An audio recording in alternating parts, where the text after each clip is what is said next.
We on Fire Sports Podcast, The Spot, season number 4, episode number 31.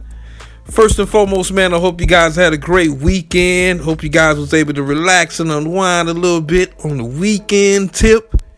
Man, I hope you guys enjoyed what we saw across the sporting landscape as we mosey on into March.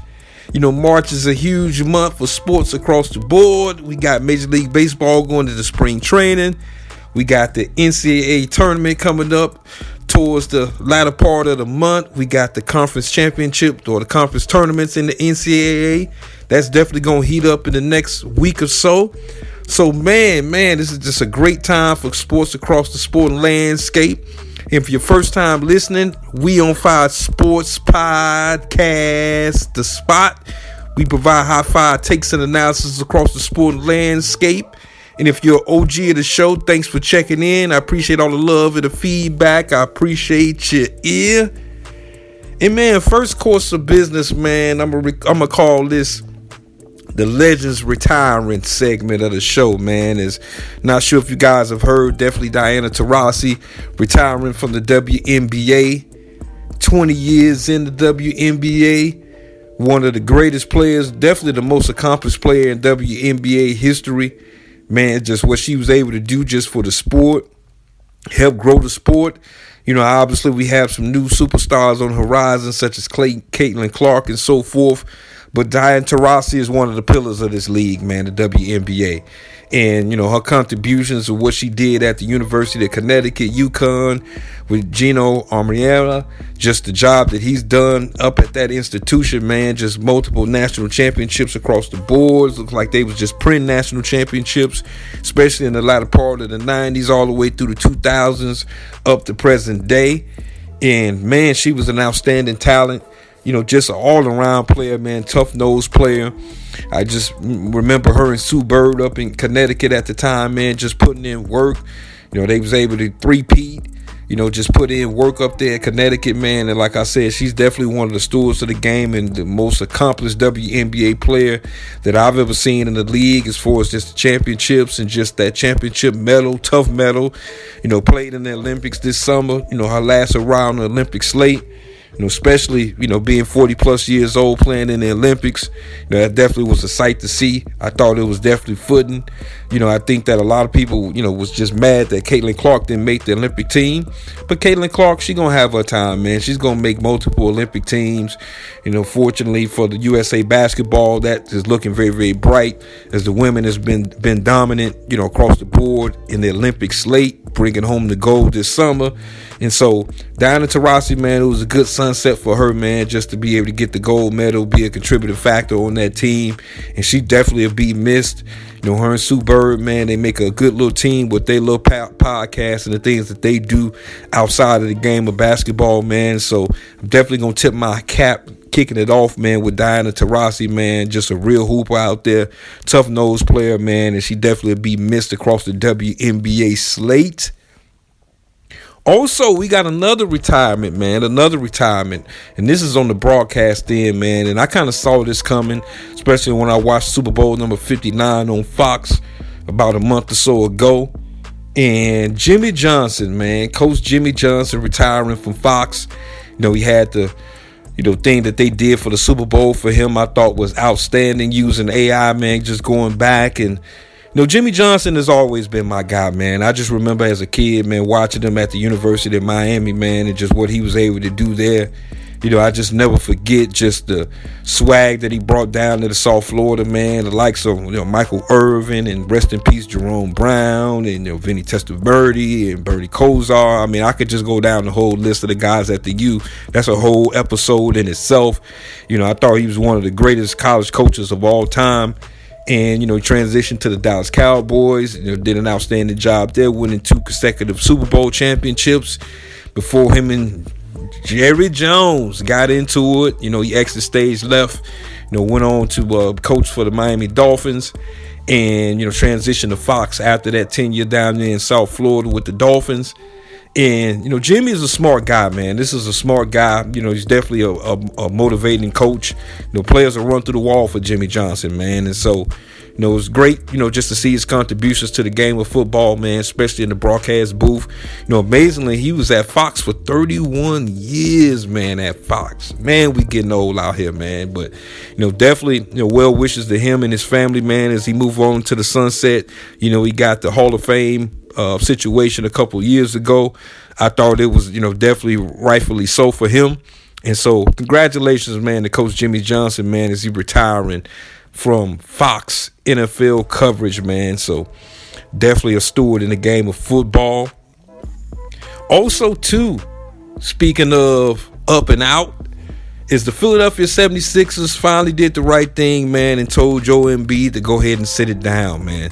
Joel Embiid, the 76ers, man, as I mentioned a couple times on the show the last few episodes, man, that the Philadelphia 76ers is going nowhere fast. I thought Embiid was just a walking wounded.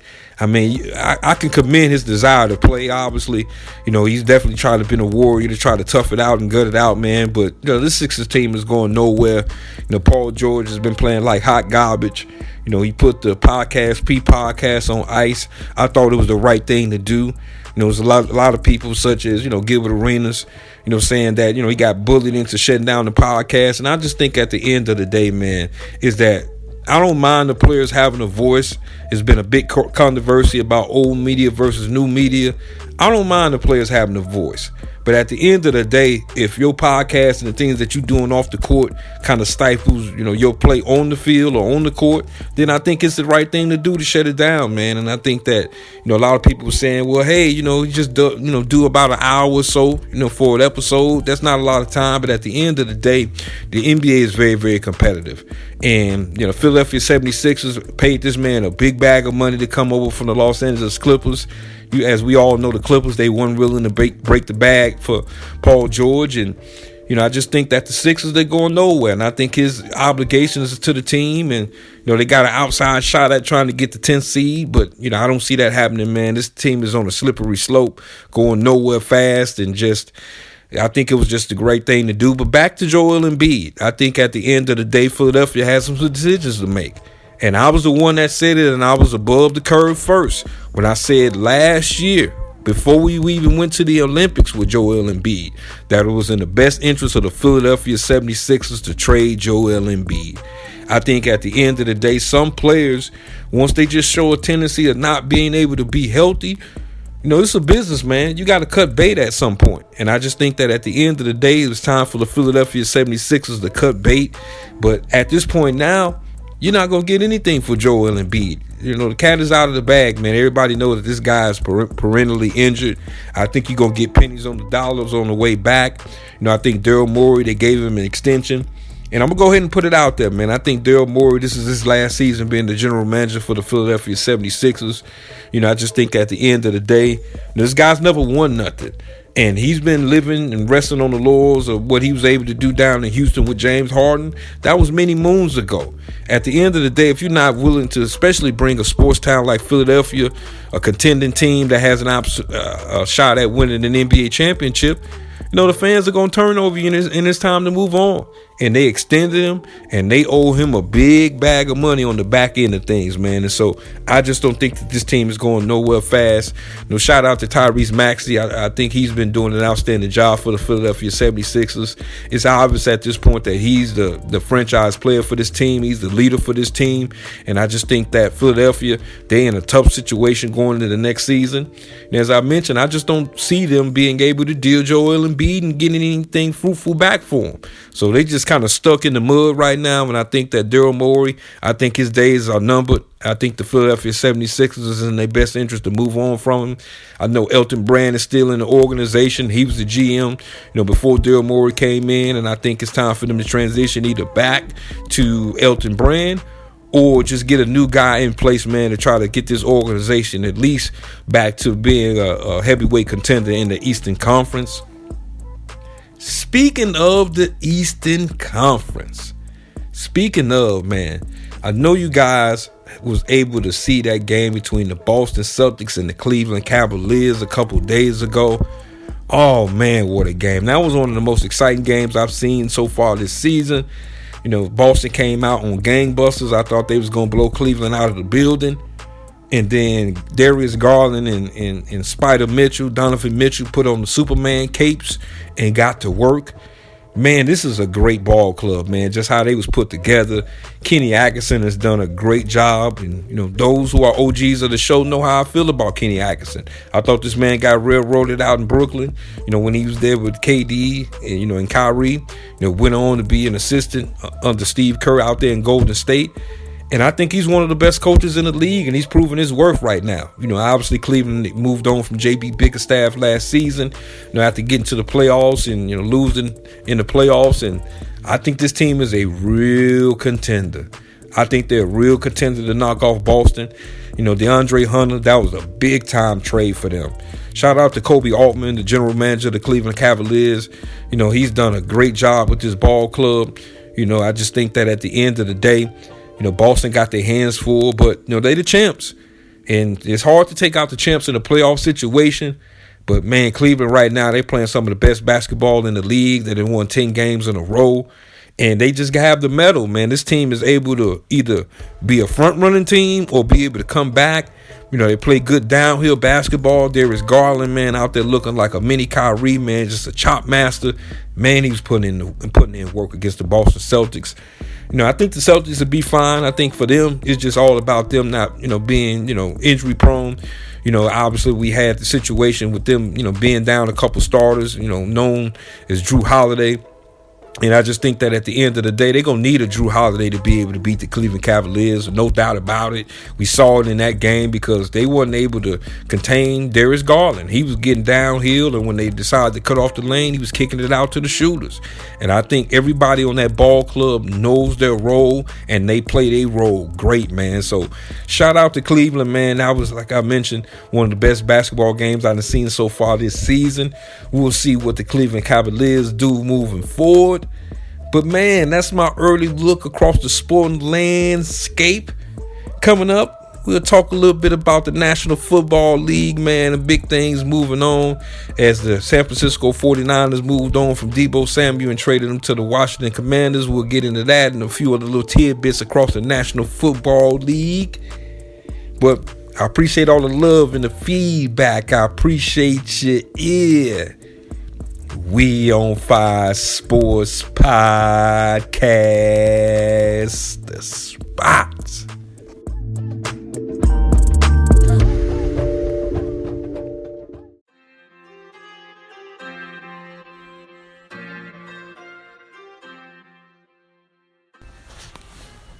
Welcome back.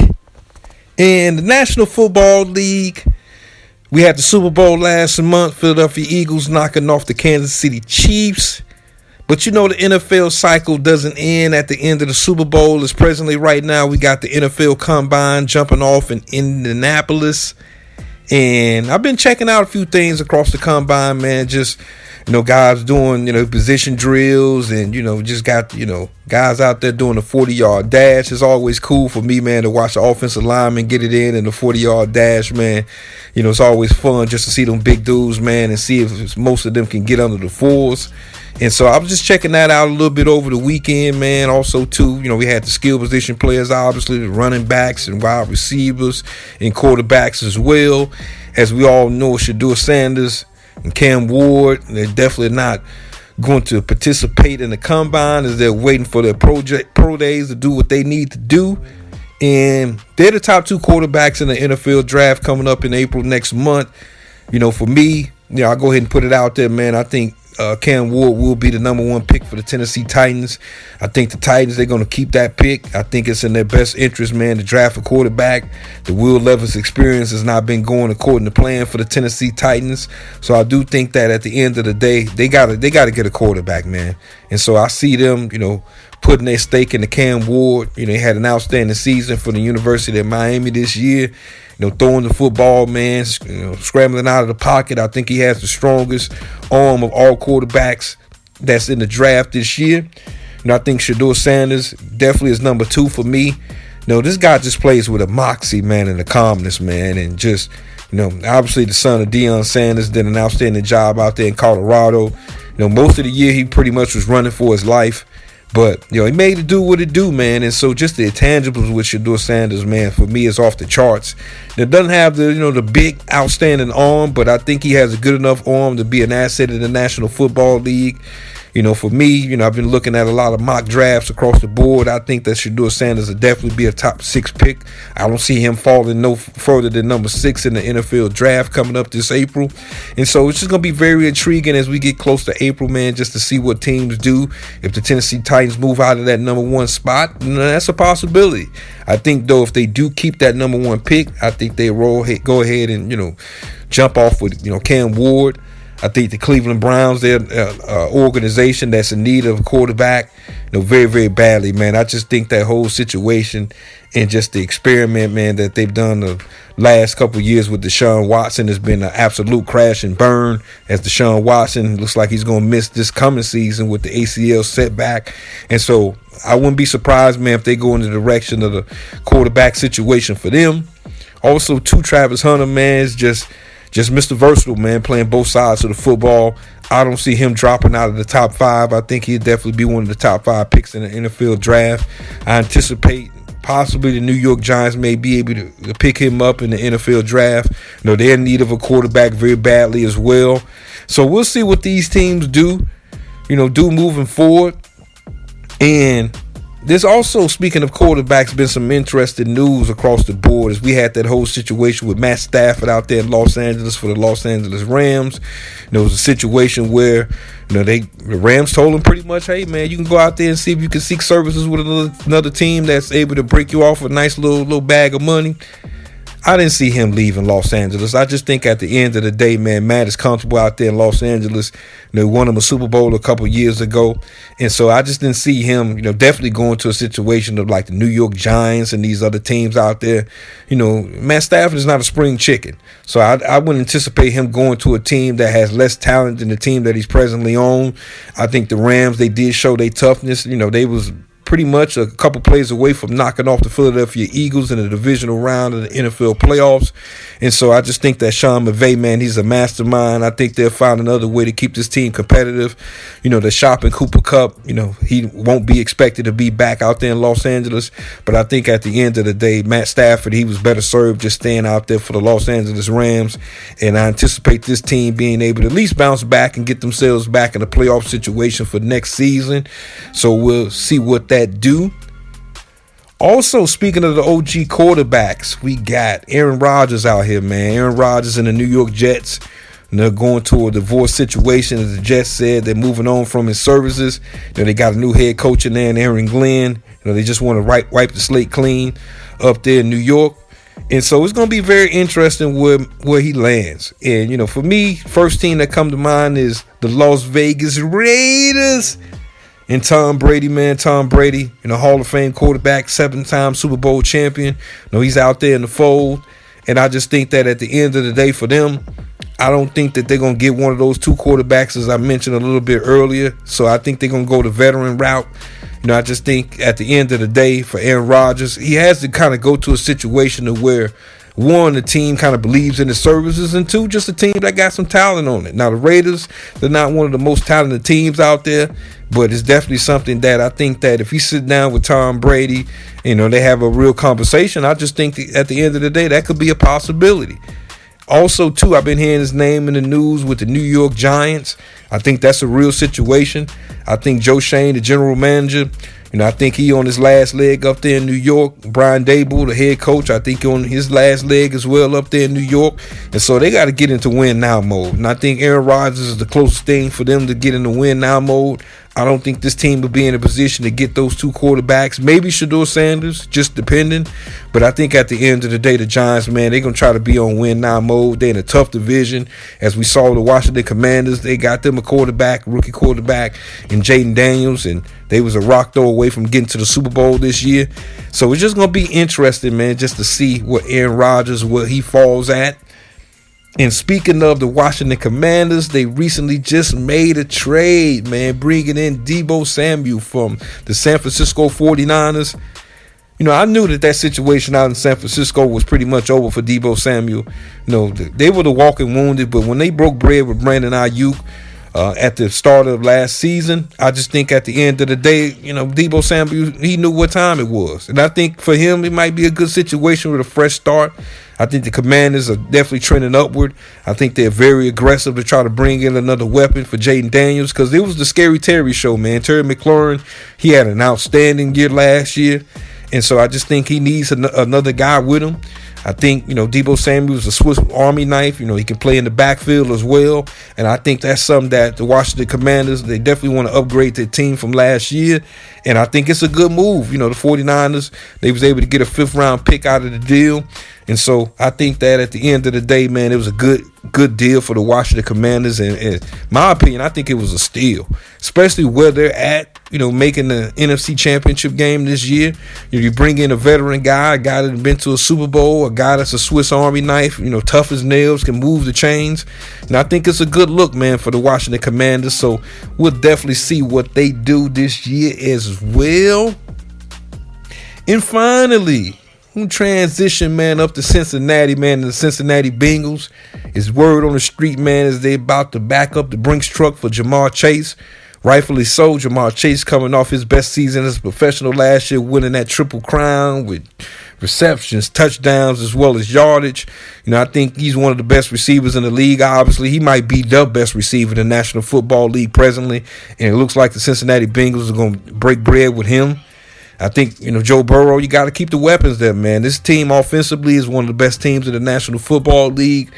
Defense was straight hot garbage this year as they missed the playoffs. So I think this is vital, obviously, to get Jamar Chase, in a good situation, man. Go ahead and break that man off. And then I was hearing also, too, they was interested in breaking off T. Higgins.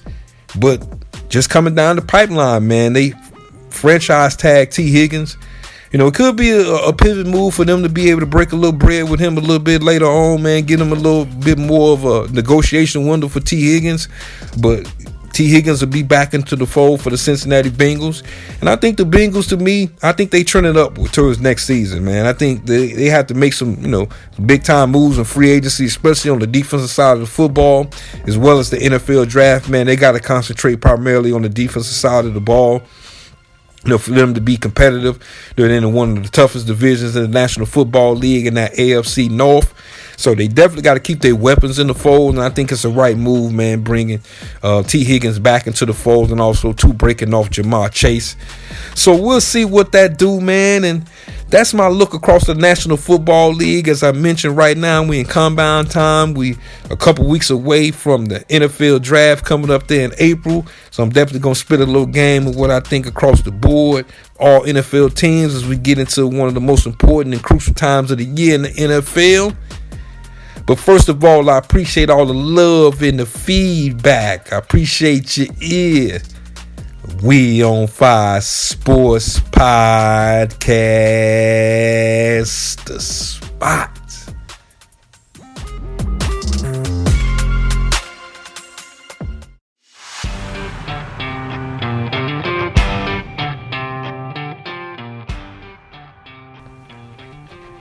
Man, before we get out of here, I'm going to transition back into the NBA, as there's been a lot of talk across the sporting landscape about the National Basketball Association. As we all know, NBA ratings have went down compared over the last couple of years. We transitioned from the All-Star Game debacle, and it's just that whole situation.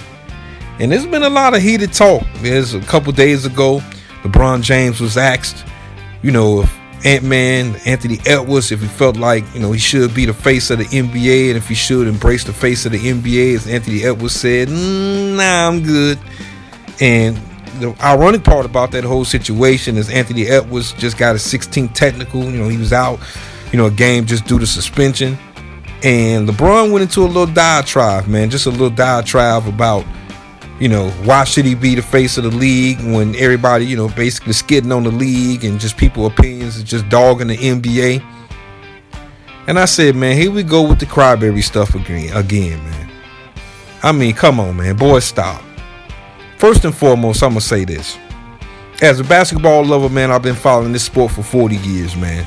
and a lot of my OGs and just a lot of my youngest, man, who love basketball just as a whole. We appreciate the young players in the league and players that's doing their thing, whether it be Anthony Edwards or SGA, just Luka Doncic, just, Wemby, just the guys across the league who's pushed the envelope forward as far as the NBA as a brand. I think everybody that loves basketball, whether you still play, whether you follow it every single day, we love the game and we want to see the best interest of the game. And I think that a lot of these players, they are appreciated, man, for their skills and for their talents and what they simply bring to the table. So you can miss me with all of that. Secondly, I'm going to say this as well, is that we've just seen that, especially in today's time, man, a lot of people just don't like criticism.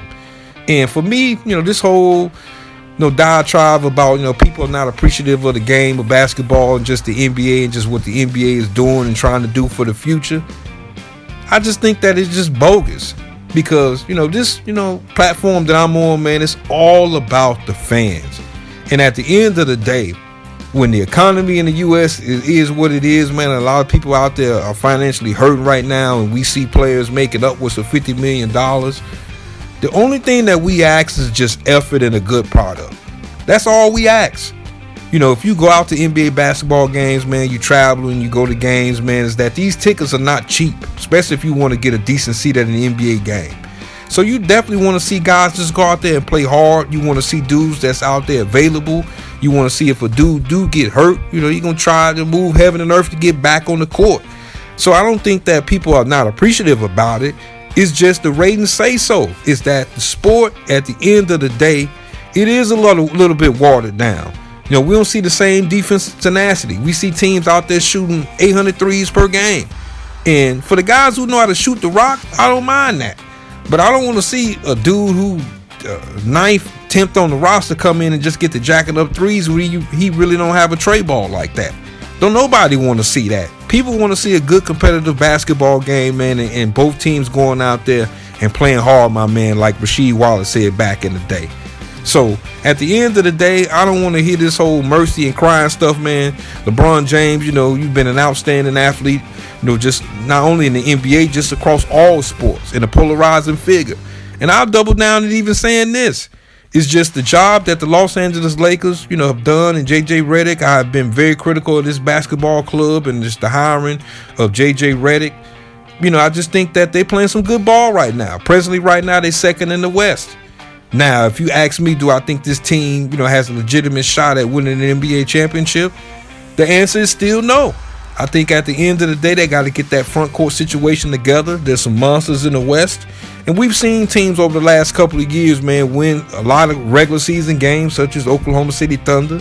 And you get in the playoffs and you get a matchup against a team that just got your number. And I think at the end of the day, with the Western Conference, is literally all about matchups. And right now, the teams that's, up there, who I call the real contenders, they front courts is really real front courts. And so I think at the end of the day, the Lakers, they've been getting their game on, man. So I can't hate on them at all. Like I said, I got my NBA Big Five coming up, my Big Five power rankings, man, on the next show. It appears that the Los Angeles Lakers are going to get into that Big Five for the first time this season. So I'm going to call it a square, man. It is what it is. They've been playing some outstanding basketball. But to come out here and get on crybaby mode and saying everybody's skidding on the game and the old heads are hating, no, the old heads just want to see good competitive basketball. And, the NBA is a young man's game. There's always had a young fan base as the core of it. And I think part of the reason that the ratings are down is that a lot of young folks don't want to sit back and watch a 2-hour game of dudes shooting up 100 threes, 1,000 threes a game. People just don't want to see that for 2 hours consecutively.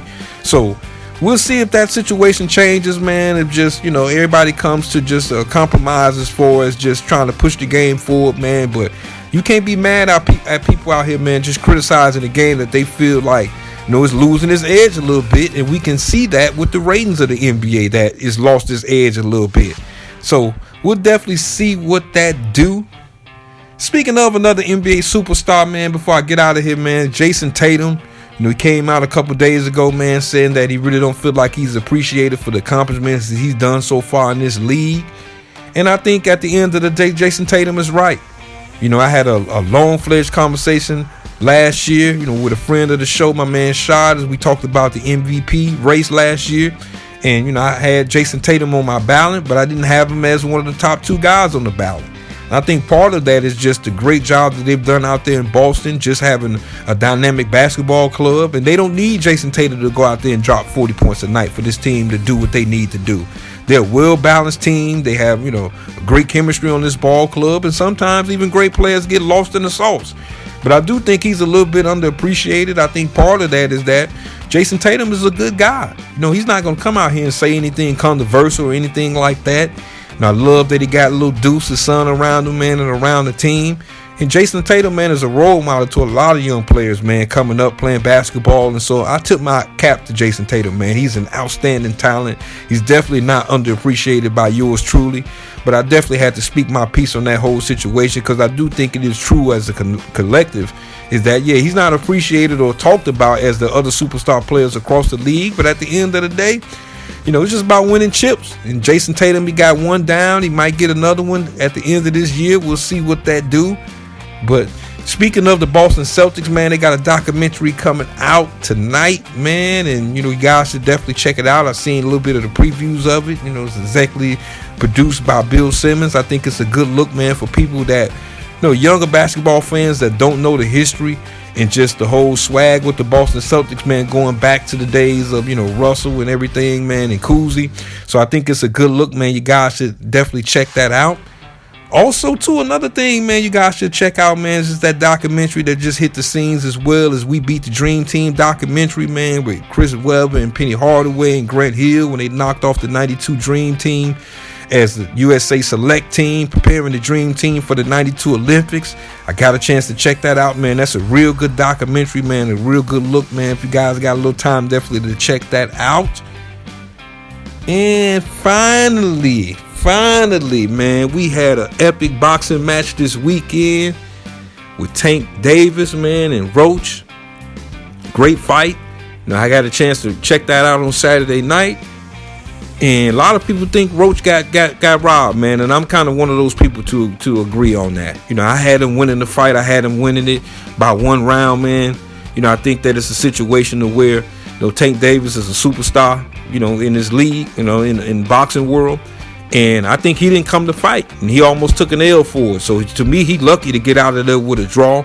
I do think it sets up the epic rematch between those two. I can't wait, definitely when they bring that to the table. A lot of people think, Tank is, pound for pound the best fighter in the world. And I'm like, wait a minute here, man. Can't forget about my man, Terrence Bud Crawford, man. I think he's the best pound for pound fighter in the world. He's paid the cost to be the boss. Definitely been putting in work. Everybody probably remember him from, handling and making quick work out of Errol Spence. And so definitely I think Bud is the best pound for pound fighter in the world, man. So shout out to him. I think that at the end of the day, Tank Davis, man, he learned to, just the whole, situation, man, especially taking the knee. I just didn't understand that. I didn't think he was hurt in the fight. I just think he had just a mental lapse, and it almost cost him his titles, man. So that's my look, man, here on episode number 31, man. Don't forget, man, to check your boy out on Facebook at We On Fire Sports Podcast. We also, too, on Twitter at We On Fire Sports. We got a lot of things coming up this week, man. And once again, I hope you guys enjoyed the show. I definitely appreciate all the love and the feedback, and I appreciate your ear. We On Fire Sports Podcast. The spots.